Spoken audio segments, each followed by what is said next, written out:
It's even hotter in these streets. Welcome to episode 69 of Star Crazy. I'm your host, Kim Brown.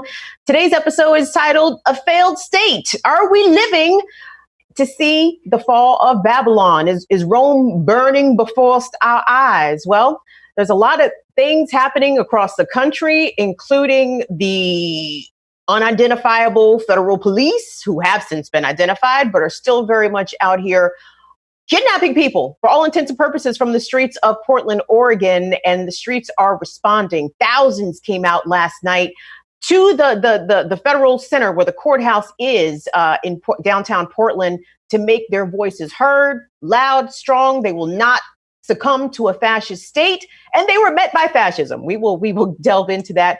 And beyond there, Donald Trump has decreed that he will indeed send more federal police into our city streets in a response to summertime violence in Chicago and Detroit. He named Oakland, he even named Baltimore. Is this a good idea? More police is generally not a good idea, especially in this moment where many are calling for not only the defunding of police, but outright abolition.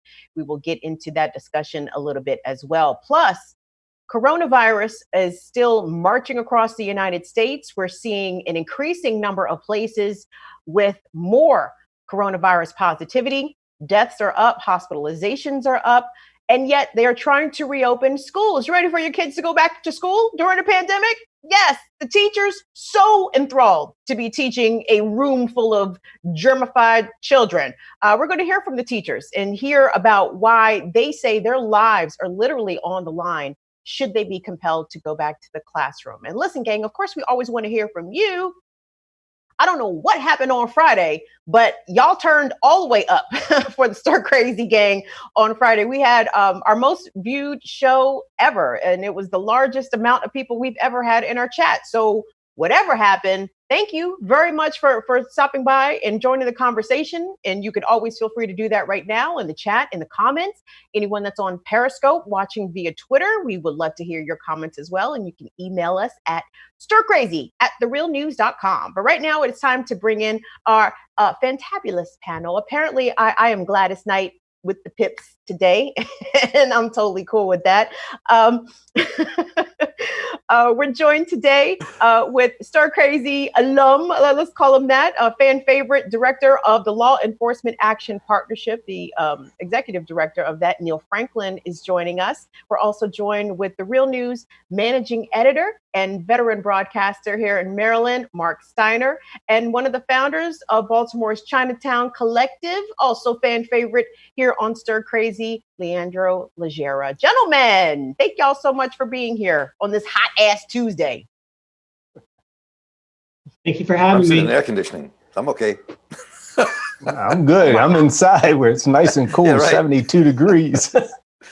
Bro, it is in fuego outside. It is so ridiculously hot, and it matches really the tenor of the country right now. I mean, America is bursting at the seams in a myriad of ways, but most recently, the flashpoint of protests happens to be out west, Portland, Oregon, where they are turning all the way up in the streets. We're going to take a quick look at some of the videos there where it seems that after the Trump administration had dispatched this, collection of federal police on the streets of Portland, that made even more people come out in the streets. Let's take a look at the thousands that were out protesting in Portland last night. We shall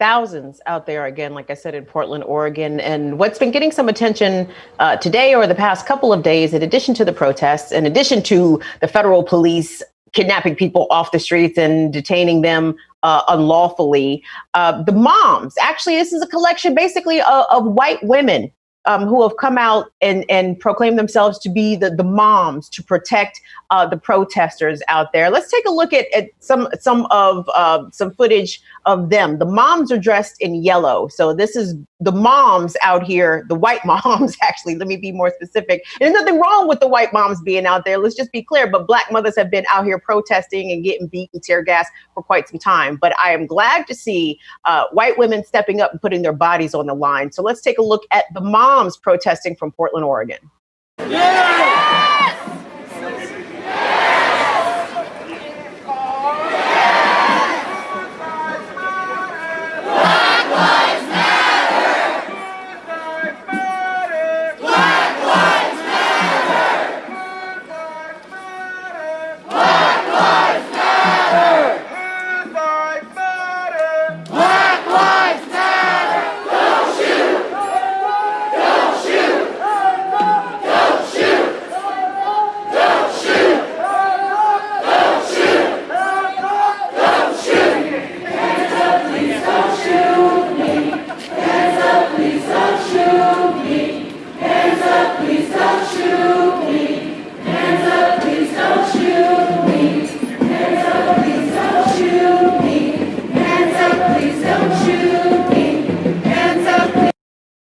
Hands up, please don't shoot me were the chants coming from the crowd right there. And whose lives matter? Black lives matter. Well, you know, despite the mom's request by the federal troops to not shoot them, they did get tear gas and hit with pepper balls and stuff like that last night. And there was footage of that. I wasn't able to get a good clip so we could clearly see what was happening. But the larger issue here, panel, is the fact that the Trump administration has dispatched federal troops, Department of Homeland Security, Immigration and Customs Enforcement, Customs and Border Patrol. Neill Franklin, this is turning a different page in American policing, so to speak, where not only are we seeing unidentifiable members of either the military or law enforcement, you know, for several days, it was really in question as to who these people were who were taking protesters off of the street and taking them other places.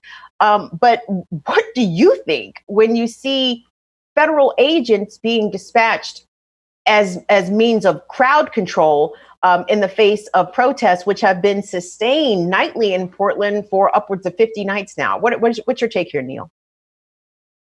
So personally, I think we have a number of issues here. First of all, it's just flat out wrong in principle, period. But legally, I think we have an issue here. Constitutionally, I think we have a problem dealing with the sovereignty of the states when they have not been, when I say they, the federal government has not been requested by the state, has not been requested by the city of Portland or the city of Chicago or any other cities to send in federal officers to do what they've been doing, not on federal property, but in the streets of Oregon. I think there's a legal issue here. I think there's a constitutional issue here. It's definitely a constitutional issue here when you have peaceful protests and then the police of any kind are using tear gas and rubber bullets, pepper spray, and all of those things against the folks who have assembled peaceably and who are exercising their First Amendment right according to the Constitution. Again, not being requested by the state, by the county, by the city to come in. I'll be honest with you, if I were the sheriff of a particular county or the chief of police for that particular city, and I had federal agents on my streets kidnapping people, no probable cause, acting outside of their jurisdiction, not being on federal property, I would dispatch police officers to make arrest of those criminals who are kidnapping my citizens. Neill, I mean, some of the elected officials in Portland have expressed true concern over this, but the police chief, not so much. And actually, we're going to get into that in just a moment. The Oregonian has done some reporting where they have found that federal agencies that are doing surveillance on protesters in Portland are actually sharing this information with the Portland police and sending officers in plain clothes into the crowds to arrest protesters. But we're going to get to that in a moment. But Marc Steiner, I know what's happening with these unmarked, unidentifiable members of law enforcement and federal agencies being used to control protesters in the streets. I know this is something that is bothering you quite a bit. Tell us your thoughts about what is happening, not only in Portland. We saw this happening in Washington, D.C. in the early days of the uprisings after the murder of George Floyd. I mean, what we're seeing now is something really critically dangerous for this country. We don't know what kind of games this administration is going to try to play in terms of the elections. We do see that they're going to try to beef up the federal police to enter cities around the country. He's committed to doing that. I think we're going to see this happening in more places than we realize. They've already sent 150 people to Chicago. There'll probably be more people they're going to send to Chicago. And you have to look at what, there's a whole history of how authoritarian regimes begin in Italy and Spain and where it began. It began actually when they were guarding their borders. And those same people guarding the borders then came into the cities to control the cities and to control people protesting against their governments. And that's exactly what's happening here. This is the Border Patrol Special Units. This is DHS who are in the streets, along with some federal marshals and the Federal Protective Service. And one of the problems is, I think you hit the nail on the head here, and I was thinking about what Neill said, if he was police chief, and I wish he was police chief, it'd be a different world. But if you look at all of the polls that were taken, especially in the last few years, the majority of police, not a huge number, but a majority of police are for Donald Trump. And so what would happen if the mayor said to the city police, you have to stop the federal agents? Would they listen to the mayor? That's a question we have to see. We don't know. Maybe they would. Maybe many of them would not listen to the mayor. Whenever you cut back on police, they stop working in the streets. And so I think we are at a precipice here. And I think people don't realize how dangerous it really is. I think many people do. They're beginning to realize how dangerous what we're facing is. But, the everything from destroying the post office so people can't mail in their ballots to calling out the federal police. We are seeing something that has to be stopped. At least the Attorney General of Oregon and the ACLU are suing the federal government in court to stop this. Pocan and others in the House are putting in legislation to not allow this to happen. And we're seeing battle lines being drawn. This to me is a extremely dangerous moment. Leandro, I can only imagine the fear. And again, to be taken off the street with no charges, you don't know who's arrested. They're not even being arrested. You don't even know what the hell is happening. And to be taken to another location, to be debriefed or interrogated and then set free is what the accounts of some of the people who have experienced dealing with these unidentified federal agents in Portland. What is are we on a slippery slope here? I mean, this seems just a stone's throw away from, baby martial law in a way. Yeah. So I think like every time you bring me on the show, Kim, like there's invariably a point where I'm going to say this is terrifying, but this seems okay because this is like season 4 of The Handmaid's Tale, right? It's not real. No, it's terrifying. But what I think, like to Marc and Neill's point, is not even how insidious it is, but also how coordinated and organized it has been in terms of Portland is the test case, and they're planning to roll it out all across the country in the same kind of enforcement. And I think I read somewhere where none of these unmarked police officers or officers have any sort of training in crowd control or riot suppression or whatever you might call it. So they're basically there to snatch and grab, people, interrogate them or make them disappear, which is the sign of a tyrannical government. Like we're experiencing that in the Philippines right now, full with the anti-terror bill. And this seems like an extension of those same kind of policies in the United States. So yeah, I mean, I think it is indeed terrifying. I can't imagine like what's next. Marc talked about the post office, voting, but this is all leading up to the election where there is a larger plot that it feels like that intends to keep this government going regardless of who wins the election. We've got a lot of comments from the comments already. What's up? What's up, chat? Y'all getting it live already. Lindsay says Trump is trying to start a race war so he can call a national emergency and cancel elections. I think he doesn't need the race war to cancel the elections. And he's sticking all these federal police on white folks, which is definitely of note. Cryptical says Portland, Oregon is taking the battle straight to Donald Trump and all of his dirty cronies. Prince of Judah 79 says Trump is a madman with too much power.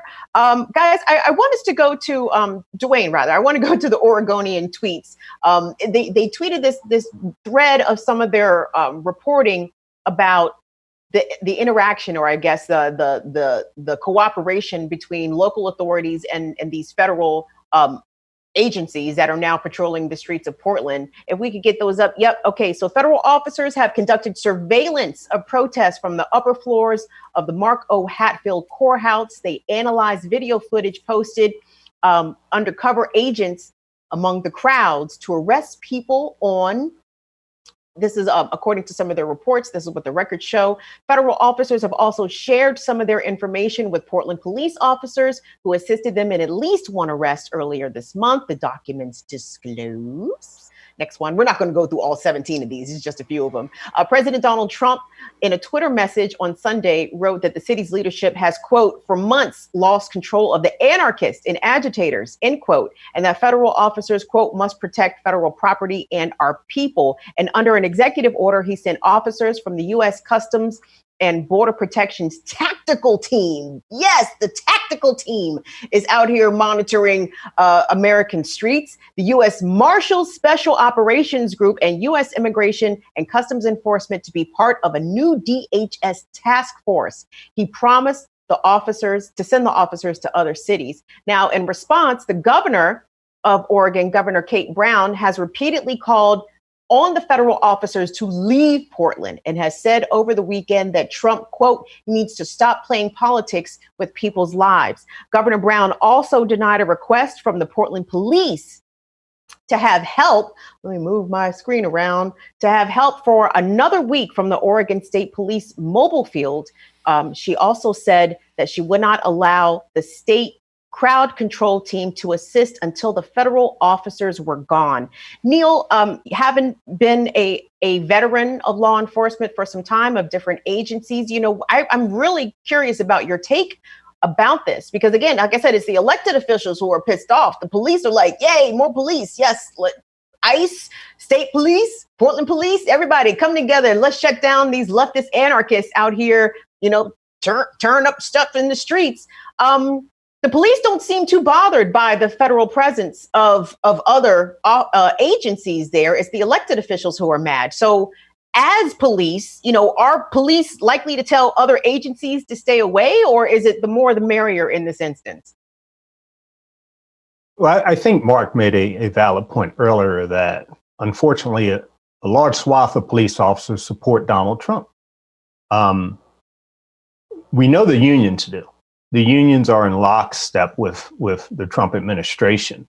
And it's the unions, the FOP and other employee groups such as that pretty much control the messaging from the police. They control pretty much the minds of most of the police officers. And police officers are afraid. Those who have a conscience are afraid to step outside of that group, of that controlling group of the FOP. And so, yes, they want more law enforcement. They want more of this type. They want the state police to come in. They want the federal agents to be there because that's the culture of police. And that's what we're trying to change in this country. So, yeah, I'm not surprised at all to hear that. But I think that the police need to understand something, that when they participate in this type of action, now, if they are picking up people because they have probable cause to make arrest on people who have been committing crimes during these protests and so on, that's one thing. But if they do not, and they have become willing participants, as what was said here, that they were even helping the federal agents out on some of these cases, that's a big problem. That's a really, really big problem.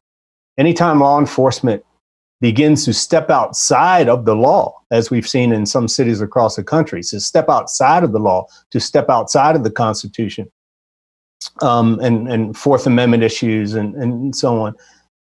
Now we're really heading to a place of a failed state, big time. So we can't let up on these protests. We can't let up on doing the things that we are doing to not just change policing in this country, but truly to come up with a new model. If we're going to have police in this country, we need a new model with a set of foundational principles. Principles that are about the inclusion of everyone in this country, not just a select few, and principles that reinforce abiding by the Constitution. Here's my question, though. I mean, yes, I agree with you, Neill. It is bad, and it's mainly bad for American citizens or for people who that are out there on the streets protesting these injustices. But in the interim, where it's clear that law enforcement and even this White House are not concerned about abiding by the Constitution or abiding by people's civil rights, I mean, what do the actual people do in terms of some sort of countermeasures? I mean, what can we do to combat unconstitutional acts and illegal acts by this administration and by these other federal agencies that are more than happy to go along with it, Marc Steiner? I mean, I know you've been through this more or less before, Marc. So I've seen this movie before. Seen it. We're on part 3. This is a trilogy. Good. Go ahead. But what do we do, Marc? I mean, geez. I mean, the police and Trump are out here cheating for all intents and purposes. So how do the people protect themselves while still exercising our constitutional rights to be out there? Well, first, we got to take. I think we should take a step back in recent history for a moment. The federal agents and local police working together is nothing new. This is not something that just happened overnight. Baltimore, let's take an example. We're broadcasting from Baltimore, but the real news is. And in the early 70s, in late 60s, the Baltimore City Police had what they called a Red Squad, where they investigated protesters. And they worked hand in glove with the FBI every day, all the time. They came in, and I remember we found all this stuff out because there were 20 odd of us who were indicted on a number of charges back in 1971, and this was a collusion between both police departments. Police brutality on this case. You saw what the New York Times showed, all the photos in the videos of police attacking citizens in the street and violently attacking citizens in the street. That's nothing new. I mean, this stuff has been happening for a long time. Police were violent in the 1960s. They were violent in the 1970s. This is not something that just happened overnight. It's not just because of Donald Trump. The danger is that Donald Trump is the one who's using this politically in some ways to ensure an attempt to seize power, whether he's going to try to do it by messing with the election or just seizing power by sending federal police into the cities. So what do you do about that? Well, you got to stay in the street. That has to continue. It's also political organizing. We've got to organize and get people to oppose this. And even though electoral politics doesn't change everything, in this instance, if we don't stand up collectively and kind of pull ourselves together, whether you call yourselves a liberal or a revolutionary and anything in between, if people don't stand up together to stop this onslaught of a white nationalist mob, of the white evangelical Christians, of the right wing of what I would call the ruling class, all together using Trump to get their way, then we can be totally screwed. So we have to stand up in this election. We got to get these people out of office, and and that's not going to end it. We're in a fight. We're in a fight because I was thinking about all these folks are a whole lot better armed than the rest of us, and I think that's something else not to just shrug off. So it's political organizing. It's fighting in this election. It's staying in the street. All those things have to happen to continue and keep the pressure on to stop this right-wing onslaught from taking over. And I think we are. This country is in a more dangerous place than it has been since the time of enslavement of Africans and the genocide against Native people in this country. We're at a very dangerous moment, and we can win this. We can stop them, but we have to be together to stop them politically. Leandro, Marc makes an excellent point. Clearly, federal agencies has been working with local police to quell dissidents and protesters for long time now. But the actions that we've been seeing happening in Portland definitely remind me of America yesteryear, my perspective of yesteryear, 80s and 90s, where had these same actions taken place in a different country, America would have been quick to wag our finger. Now that's not democratic, and that's, not encouraging democracy. And that is, how you stifle freedom and not allowing people to assemble peacefully and demonstrate their opposition to government policy, et cetera. But yet here we are. Now we are that country that is violating its own citizens' civil rights blatantly, publicly, repeatedly. And the only thing that's really keeping the spotlight on this portion of the movement is the fact that people are out here recording it. They're documenting it themselves. If it wasn't for social media and cell phone cameras, this would probably look a lot different. I don't know. I think you're assuming that America had at any point in their history some sort of moral authority to perform their actions. Like if you talk about things like manifest destiny or walk softly and carry a big stick, it all sounds great, but it's all the same thing that we're seeing right now, trampling down on citizens' rights, trampling down on marginalized communities and such. For the most part in history, it's been glorified, but if you read between the lines, it really has not. And, there's always been like a Eurocentric, American-centric look in the world in terms of what democracy really is. And no one's ever assumed that it's really bad or the way it's being applied is really bad. And so I think this is just an extension of those kind of policies in terms of how America has behaved in the past. And, you're right. It's been recorded more frequently this time, but just think about how much is not being recorded these days. So, I think that this oppression isn't anything new. Having grown up in different countries, I don't know if we always fully trusted America, especially from the Philippines or anywhere in Southeast Asia. But I think now you're really seeing how the rest of the world is responding. Maybe that's because of Donald Trump and maybe because he's just so blatant about the way his actions are. But yeah, I don't see America ever having any sort of moral authority to tell any countries on how to behave. Truce. Let's hear from the king of the lack of the moral authority, President Donald Trump, speaking from the Oval Office yesterday. Just fecal matter just flying out of his mouth every time he opens his teeth to let words come out. All I see is poop flying. Let's hear from Donald Trump. Well, I'm going to do something that I can tell you, because we're not going to let New York and Chicago and Philadelphia and Detroit and Baltimore and all of these, Oakland is a mess. We're not going to let this happen in our country. All run by liberal Democrats. More federal law enforcement to some of these cities? More federal law enforcement, that I can tell you. In Portland, they've done a fantastic job. They've been there 3 days, and they really have done a fantastic job in a very short period of time. No problem. They grab them, a lot of people in jail. They're leaders. These are anarchists. These are not protesters. People say protesters. These people are anarchists. These are people that hate our country. And we're not going to let it go forward.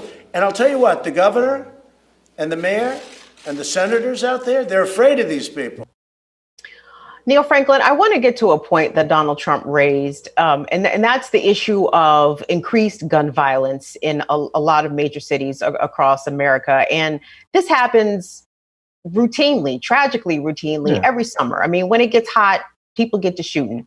And there has been, I guess, a lot of critique coming from both the right and the left For example, the mayor of Atlanta, Keisha Lance Bottoms, in a response to a spate of shootings in her city, one of which claimed the life of an 8-year-old girl, said that we need to stop shooting each other and we need to get out the streets. To me, I feel like she seems like she's trying to equate people who are out in the streets protesting against inequality and for justice with other people who just happen to be out in the streets doing other things, causing mischief. But at the same time, Donald Trump is using a page out of the playbook that a lot of neoliberals do, and that is to call in more police. We've had this rash of shootings. There's been a bunch of violence, some murders. It's time for more police to get called in. But this is so routine. This happens every year. And clearly, this response is not the solution. What is your take on what the president said, and then what generally happens in American cities when it gets hot outside? Yeah, number 45 is an opportunist, and I think we all know that. He's trying to connect these protests that we're having about race and about police excessive force, and he's trying to connect that to the crime trends that we've had for decades in our cities, and they're not the same. The crime, the shootings, the murders, whether we're talking about Baltimore, Chicago, Mark, you and I have had many conversations about drug prohibition and the war on drugs and the competition on our street corners that we have from that, which is depicted in the HBO series The Wire and other shows as well. We've always had that type of crime. We know what the poverty conditions are in our cities. We know that this goes back to the creation of our ghettos, the redlining issues, race.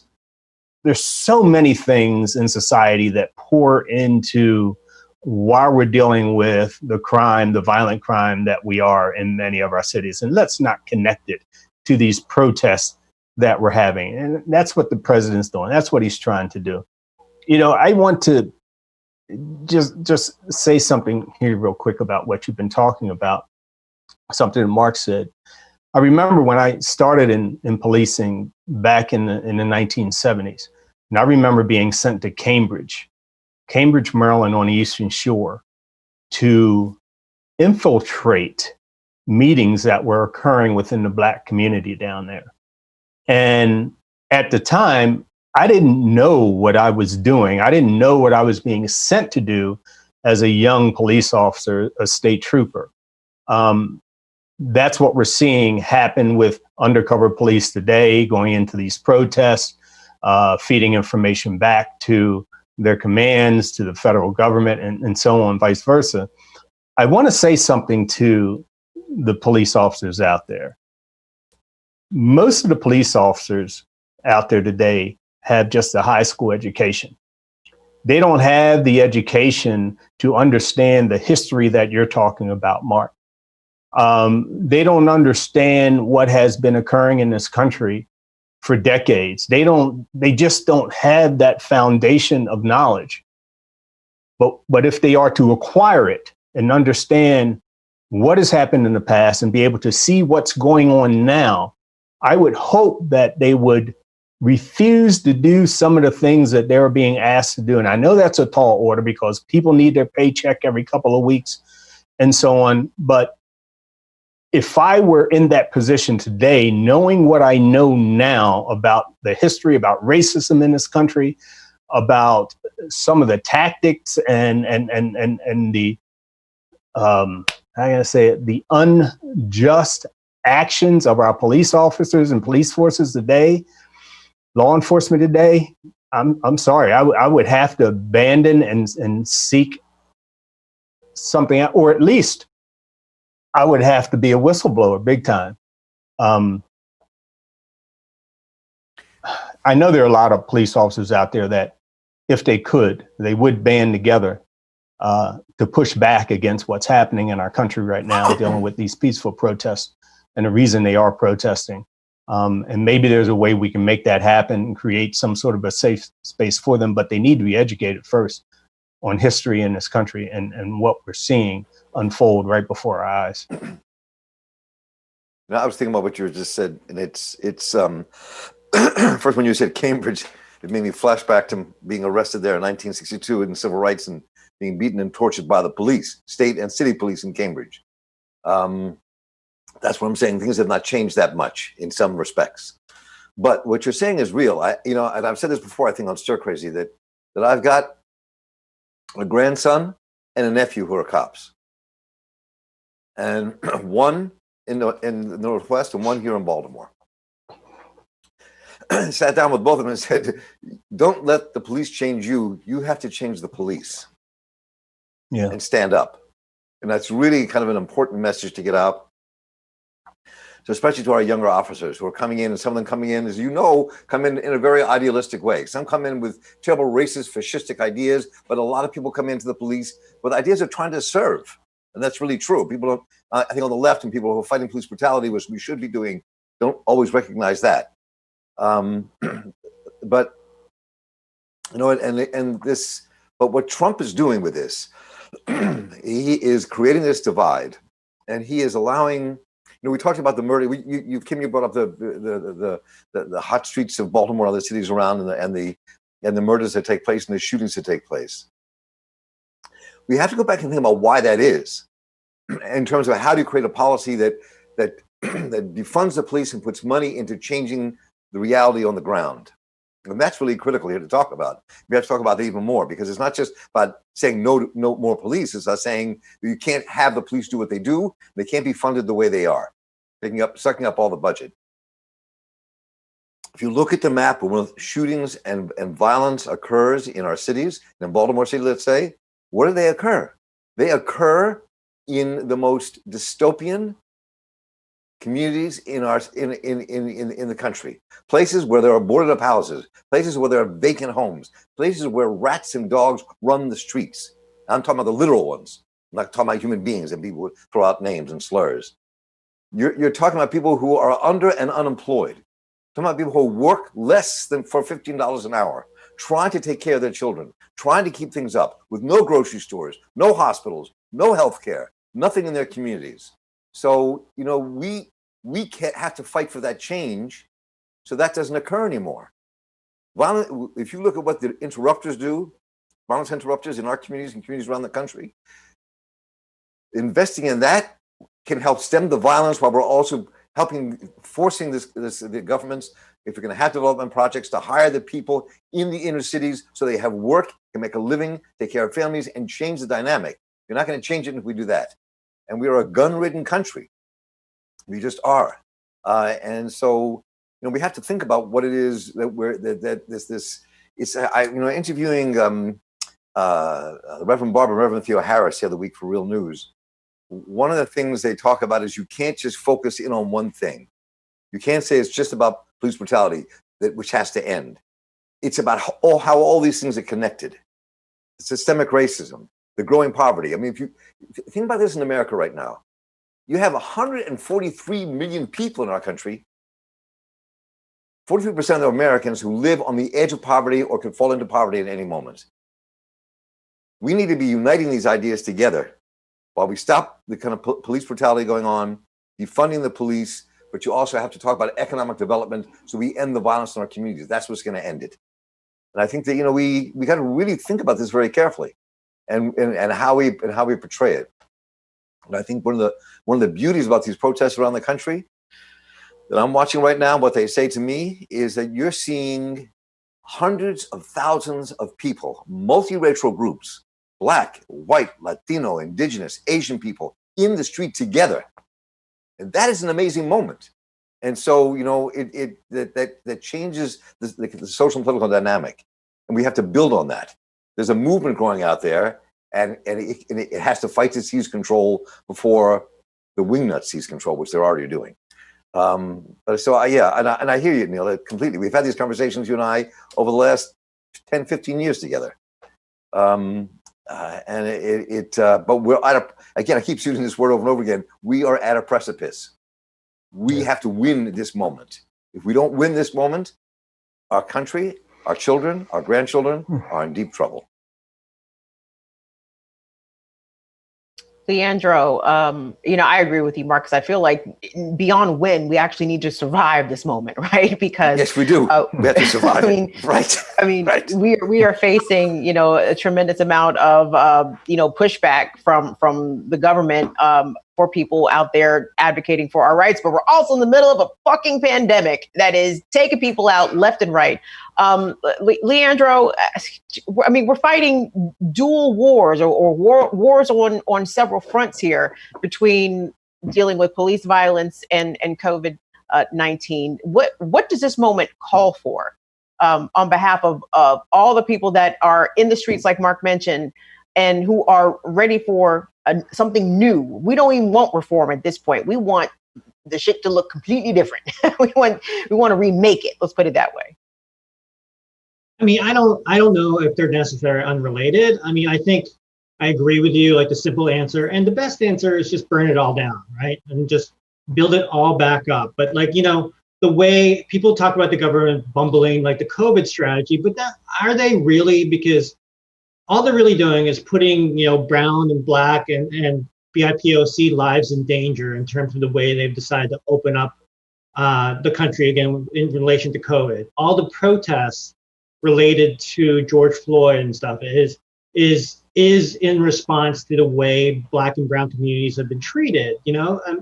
From police brutality to redlining to all this institutional racism. But I think the COVID strategy the government has employed in terms of opening is just an extension of that. The communities that are suffering the most from COVID opening up are really Black and brown communities. And as soon as the president and administration found that out, they don't care.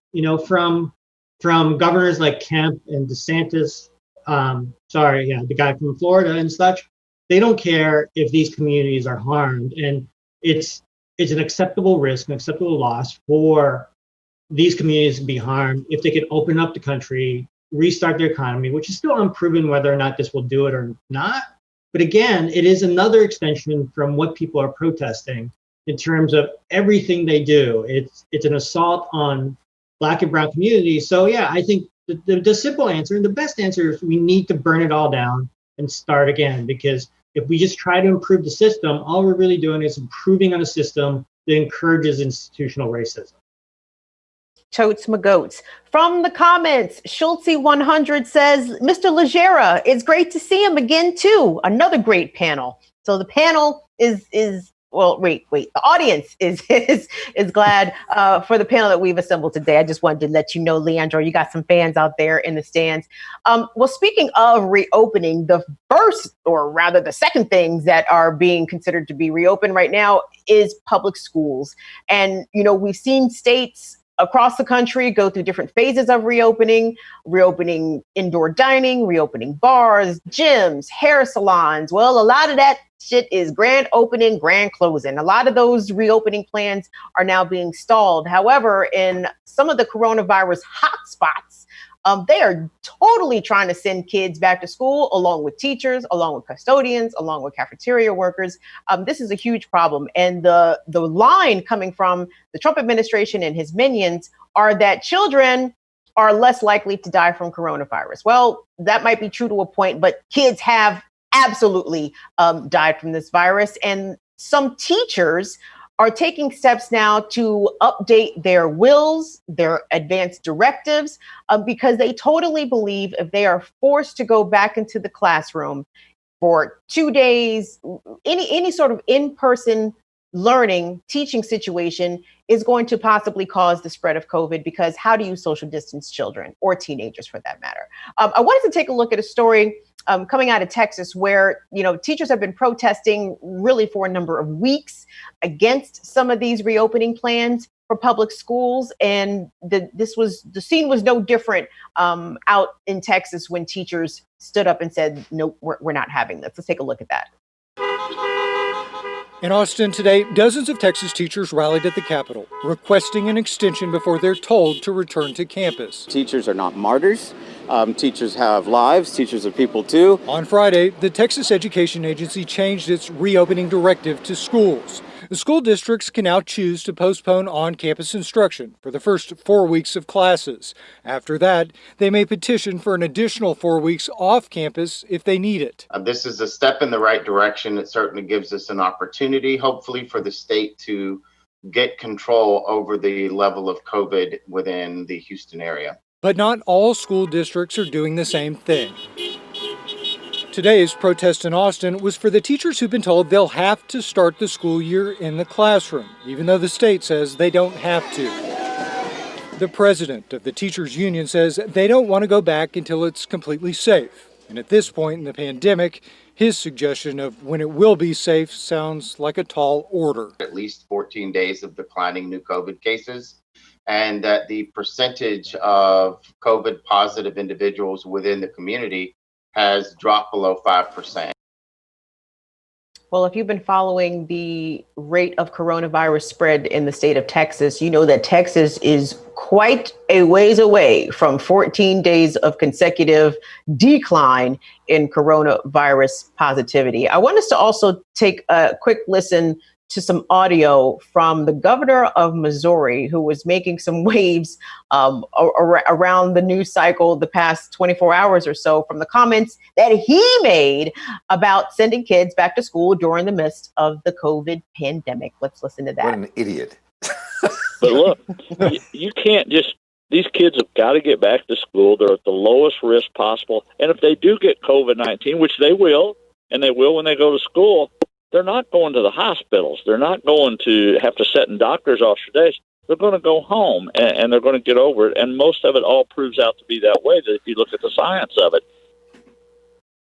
Now, I'm sure the Missouri governor, when he's talking about the kids are just going to go home, surely he's referring to his own children who may be school aged, maybe have their own apartments where they can self-quarantine for 14 days. You know, kids have their own places, guys. Don't y'all know kids can just go home? They don't live with parents or grandparents or caregivers for that matter. I mean, what a fucking moron. Excuse my language. Marc Steiner.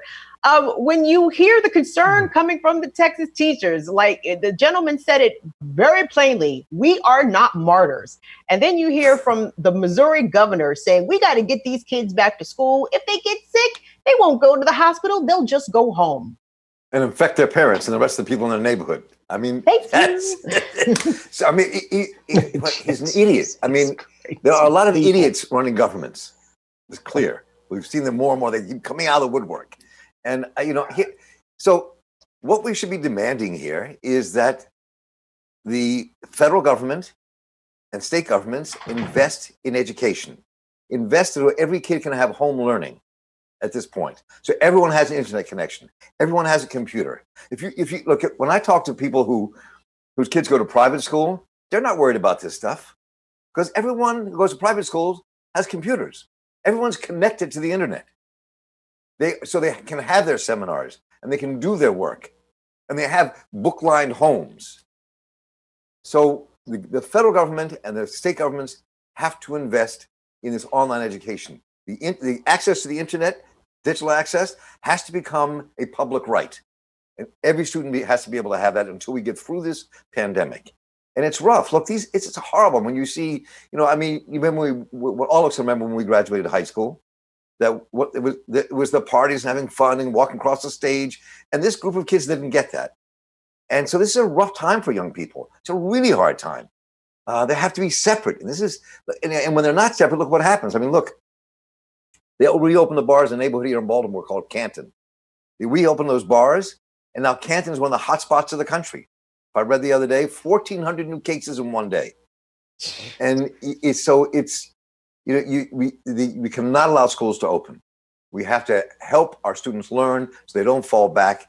Some people have come up with new ideas, like you have big tents in parks and bring kids in. They're separated. There may be some other ideas we're not thinking about, but we cannot open schools in the way we had it open before. It's just insanity. I read 5 stories today about 5 different parents who are dying of COVID in the hospital because their kids went out and socialized, came home, and brought the disease home to their parents.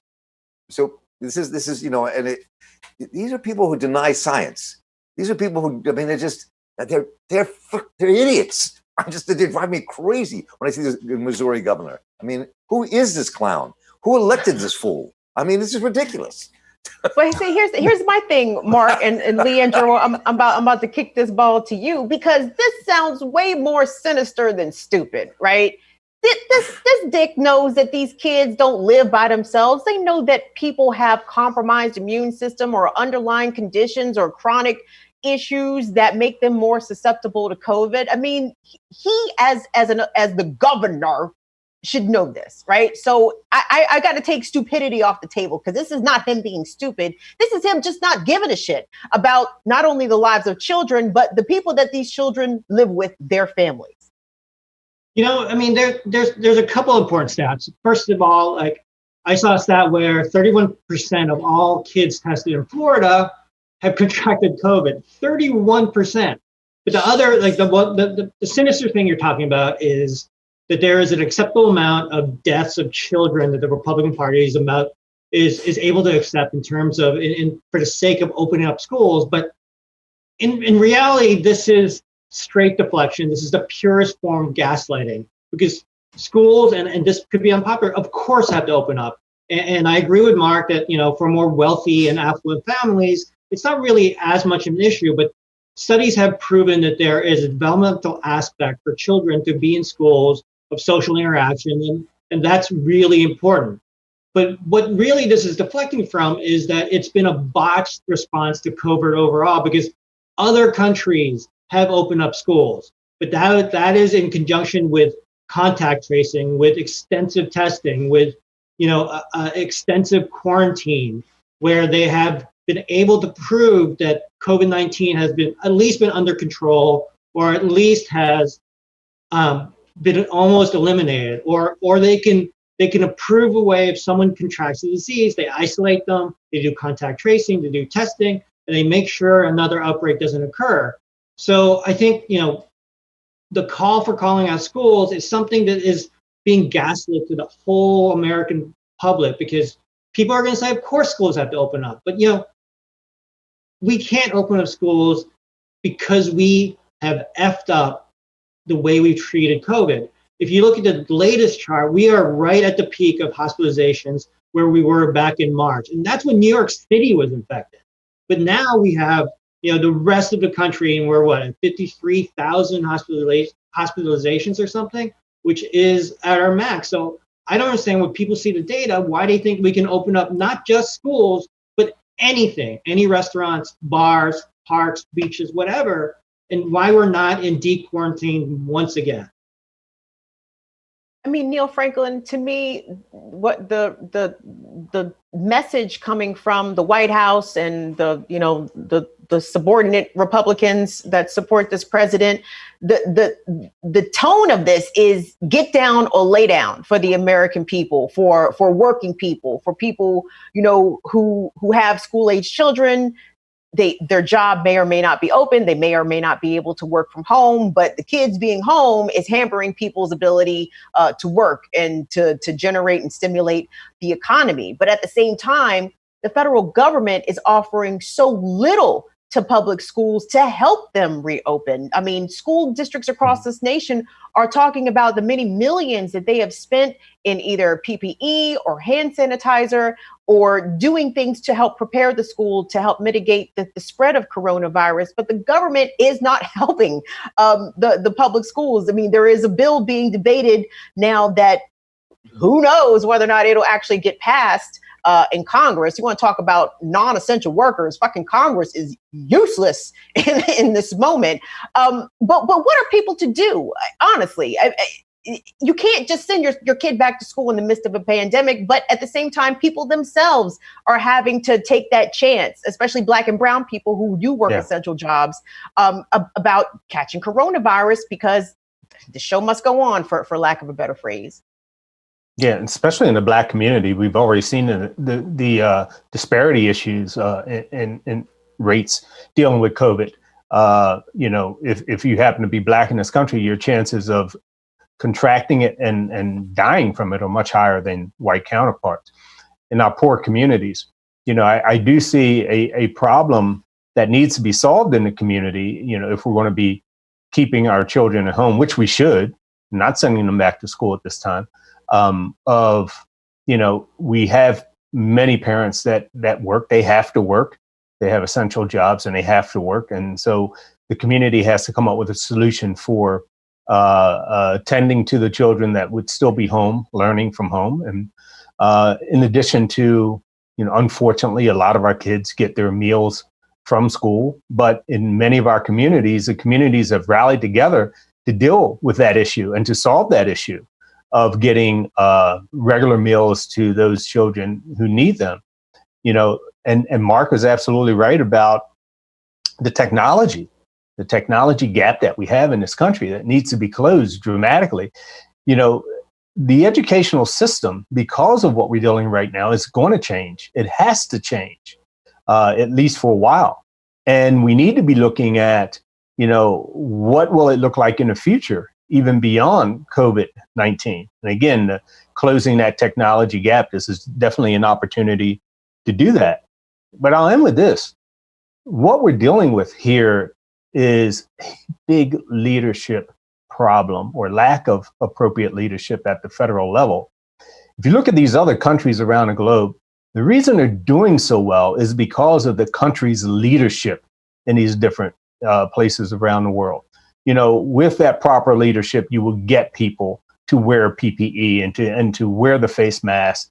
In these countries, like many of our Asian countries where schools are able to reopen, those children and those teachers have become accustomed to wearing the face coverings, the mask, because, it's proven that it's very effective in spreading not just COVID-19, but other illnesses as well.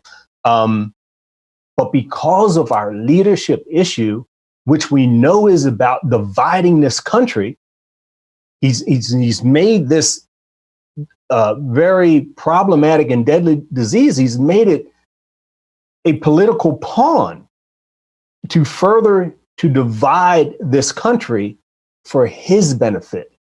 And it's all about his benefit, and that's what the people have to realize and look beyond the White House and start advocating for one another as a community. I don't know if we're going to be able to do that under this this environment that we have in Washington, D.C. right now. But if we could just hold on for a few more months and do what has already been said on this show today about going to the polls, whatever that looks like, casting your votes, organizing politically to move this clown out of the White House so that we can get back to moving together as a community and beyond what we were before he even got into that place.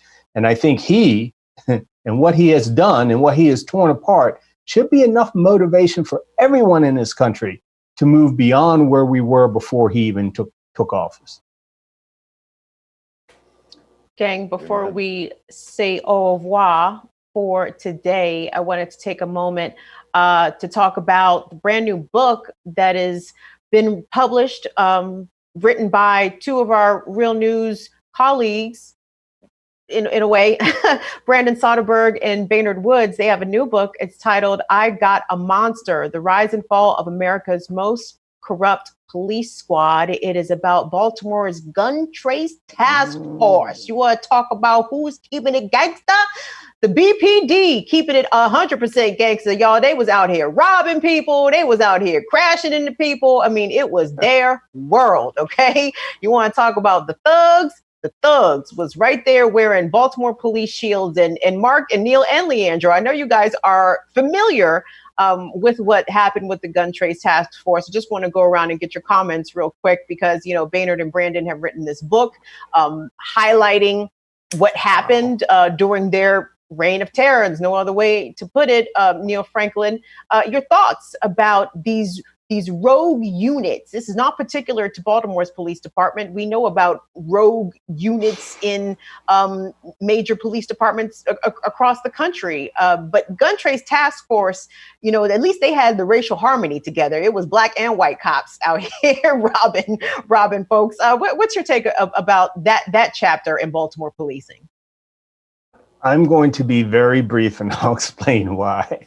First of all, what you're talking about here with the GTTF is just the tip of this nation's problem with rogue police officers and similar units. So I'll say that. And I don't know if we have the tools to dig through the rest of the iceberg to, other than, as what has been said before, about burning it all down, metaphorically, just completely redoing policing in this country, right? Deconstructing it and reconstructing it. I think that's the only way we'll get through and get rid of such monsters in our police departments.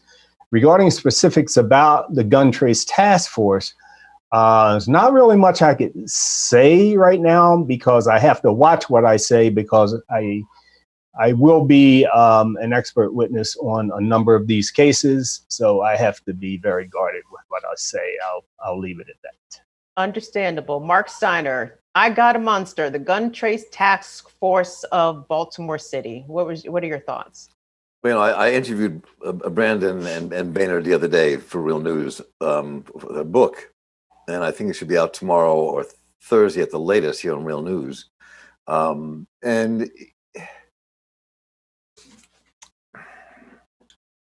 I mean, one of the things you have to say when reading this book is we're not shocked that this has occurred, and I think that Neill has just kind of pointed out what has to happen.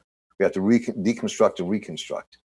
What these men did was, I mean, beyond abominable. I mean, it wasn't, when you think about what they did. I mean, they stole hundreds and hundreds and hundreds of thousands of dollars from citizens of Baltimore, breaking into their homes. They would go in and take money, and they would take drugs, and then report less money, turn in less money, less drugs, and keep the rest divided up and have other dealers sell the drugs for them. People went missing. And then you saw how high it went in the department in terms of who knew what was going on the streets and did nothing about it. It's a really important book because it's, as I said to them both, that this book has come out at a really propitious moment, given everything we're facing in this country. Because this book is, as Neill was pointing out, is emblematic of problems around the entire country, not just in Baltimore City. And it's, by the way, it's an extremely well written book. I mean, they write it like a crime novel. It's really well done. So it keeps you. I mean, I read it in one day, preparing for the interview, but I also read it one day because it was so easy to read. And they've done incredible work. And I think this has to go to the heart of how you have to change the nature of policing in America. I'd encourage everyone to read the book. Mm-hmm. In this case, truth is definitely stranger than fiction. Leandro, they didn't have to make up no outlandish stories of the exploits of rogue cops. Like Marc said, these police were coming into people's houses, robbing them of their money. Like I am the exploits of this gun trace task force are far too insane just to be making it up. I mean, what they did was documented, and Brandon and Baynard have encapsulated that in this novel. So I'm not going to speak to what's in the book, because what I think people should do is after they finish watching this show, they should make themselves some dinner, and at 7 p.m., Brandon and Baynard will be on Red Emmons, which is a coffee store in Baltimore. They're going to be on a Red Emmons live stream talking about their book, I Got a Monster. And it's a really important book for Baltimore. And I think, whatever you eat for dinner, make it right now, and then tune in at 7 to watch Brandon and Baynard talk about probably the most influential and important book to come out that talks about Baltimore City in a long time. Well, do that. Great advice there. Panel, I'd like to thank Let's go make dinner. Yeah, seriously. What is Leandro cooking? I want to know what Leandro got popping over there, because I know Leandro can cook. I'm just assuming, but I actually made gumbo, but gumbo. Go on. All right. I like gumbo. All right, you talking my language there. Leandro, what's your address, man? Well, we'll wait till you off air, but I gotta get that address. I'm coming over. Right. I'm gonna have the Lyft driver drop me off right at your doorstep. I'll sit outside. I don't have a problem. You're welcome to sit out. Actually, a deer just walked up on my window right beside me. So wants that gumbo. it's kind of freaky. Listen, panel, I'd like to thank you all for joining us. We've been speaking with Leandro Lagera, Marc Steiner, Neill Franklin. Guys, when you guys go back and look at this episode, which I hope that you will, look at the live chat at the same time while you're watching the video, because the people were very much appreciating all the things that y'all were saying. So I'd like to thank y'all. Appreciate you making some time for us here on Stir Crazy. My pleasure. Thank you, Kim. Thanks for having me. Thank you, Kim. Hey guys, don't forget, tomorrow on The Real News, you should set a reminder on your YouTube channel right now for our show, Why You Should Give a Fuck, hosted by Genevieve Montanar and Tunde Ogun Falaju. My work niece and nephew is what I call them. And they are putting together a really, really solid program highlighting why you should give a fuck. It's self-explanatory. It is Wednesday nights, 7 p.m. Set a reminder for that right here on The Real News. Guys, I'm Kim Brown. I will see you again here on Stir Crazy on Thursday. We may have a special surprise. I don't want to give it away, but just be here. Join us at 5 o'clock Thursday for Stir Crazy. Y'all have a good rest of your evening. See ya. Bye.